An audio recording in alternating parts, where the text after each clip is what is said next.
আগ্নেয়াস্ত্রসহ গ্রেপ্তার এক যুবক। শনিবার গভীর রাত্রে মালদার চাঁচল থানার চন্দ্রপাড়া গ্রাম পঞ্চায়েতের কানাইপুর বাজার থেকে হাতে নাতে ওই যুবককে গ্রেপ্তার করে চাঁচল থানার পুলিশ।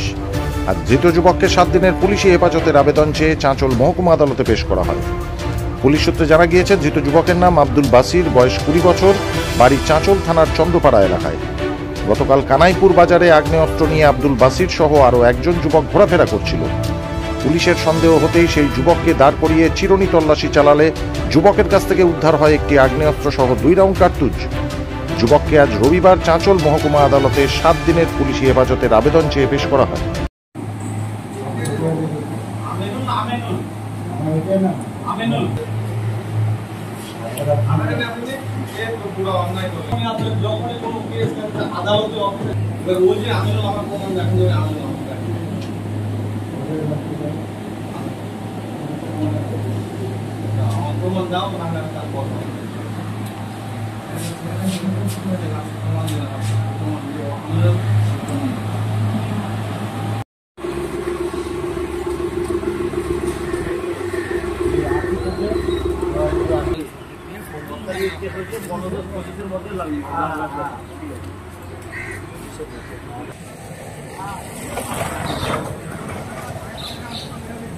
ব্যুরো রিপোর্ট, সংবাদ বাংলা।